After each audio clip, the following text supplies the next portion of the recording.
He had a big seizure at the school, and we spent quite a bit of time in the hospital because he kept seizuring, constant seizures.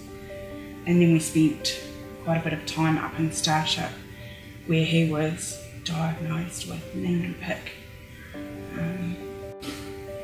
So watching your child go from full-on energetic to virtually comatose on the couch is really hard. It's soul destroying. But we were lucky, sort of after 9 months or a year, they got on top of the seizures. And so we got given some time, and you get the time to sort of sit down and go, you know, let's catch up and let's actually work out what's going on. You can breathe. You can breathe, and you then start making a few little plans and just living a life.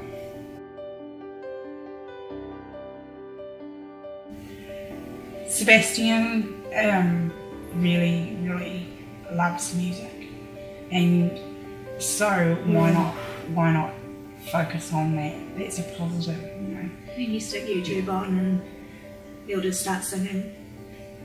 And that's why he uses your music therapy from here, because it's one of the things he's really into, rather than arts and that sort of thing. He just loves hitting the drum or bashing a piano. And why wouldn't you?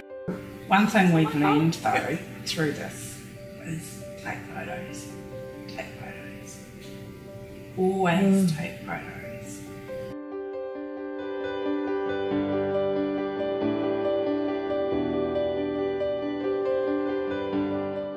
And he wakes up with a smile on his face every day. Every day. Every day.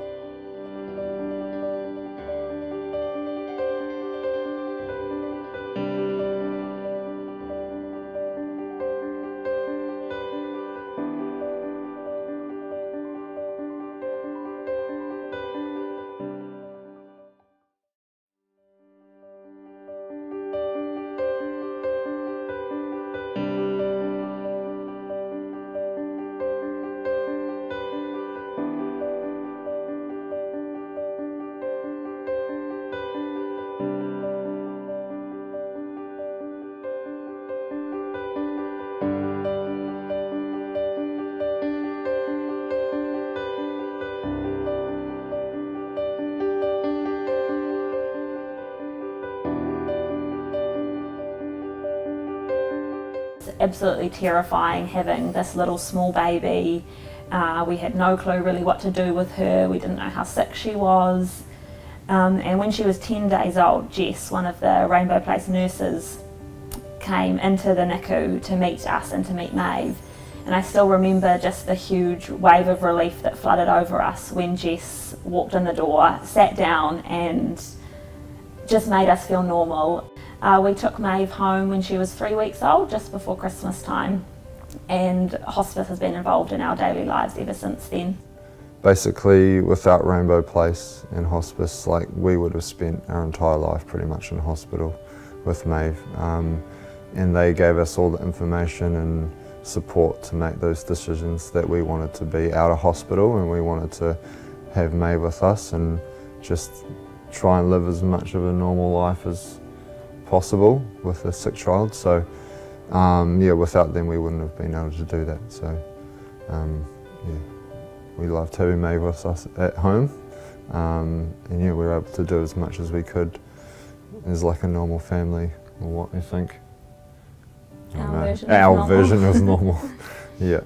So I remember that the week before Maeve turned 1, she had 3 admissions into the emergency department. She was in resus multiple times. She was so sick, and we'd planned this huge big party for her because we knew it may be the only birthday that we had with her.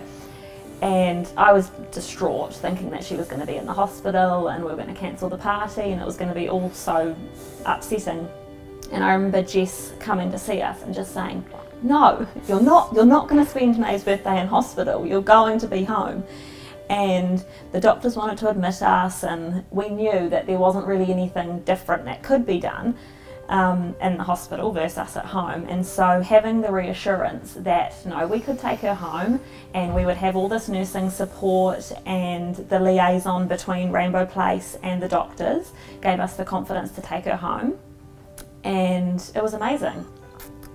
So the day, I think it was 2 days before her birthday party, we took her home for the 3rd time from ED, and we had the support of Rainbow Place, that we had the nursing care we needed to help Maeve. They gave us home visits so they could check in on her every day, and they liaised with the hospital and with Maeve's paediatricians and the different doctors to work out what's going on, what meds do we need, etc., without actually having to have Maeve lying in a hospital bed for her birthday.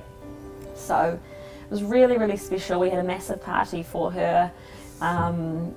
We went totally overboard and hired a florist and hired a photographer and everything, and she had a great day. She was actually doing quite well on her birthday, wasn't she? She kind of pulled it together for her birthday, and then 2 days later she had her actual first birthday, and we had an amazing day with her. We took her to the park. She went on a swing for the... She went on a swing for the first time. Yeah, went down a slide for the first time. With me holding her. Yeah. We didn't just push her down. Yeah. We took her for ice cream and we took her for lunch, and she had dinner with her grandparents. Yeah. So all of that stuff we wouldn't have done otherwise. Yeah, it was pretty incredible actually that we got to make those kind of memories with her, just normal family holidays and taking her places, taking her swimming. Yeah, just good family time we had.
Well, I was prepared to look after him, you know. I mean,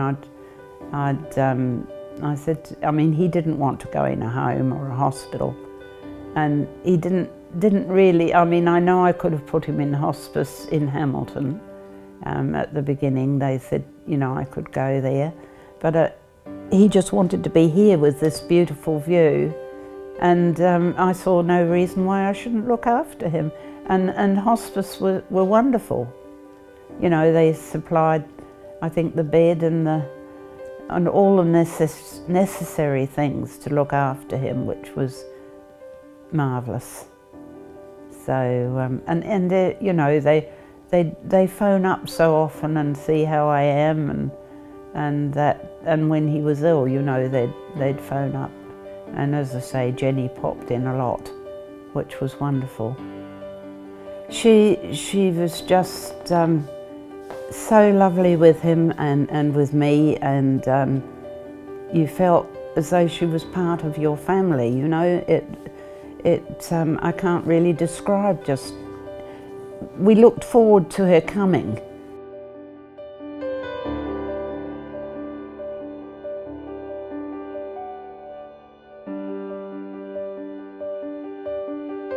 And when she organised this car rally, and then he couldn't go, you know, he was quite disappointed, because he loves cars, he loved driving, and but anyway, when she came up with this plane ride, well, he just was over the moon. He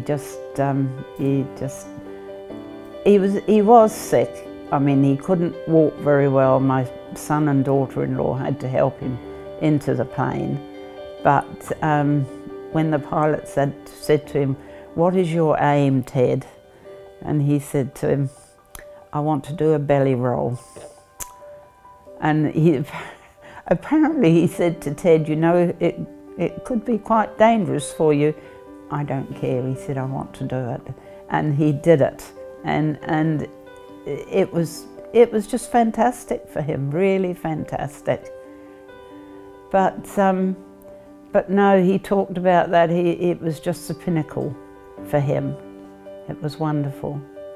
But yeah, I miss him. You know, it's life goes on and you have to get on. But hospice is just, and the church, both, you know, they've both been marvellous. Yes, I can't speak highly enough of hospice.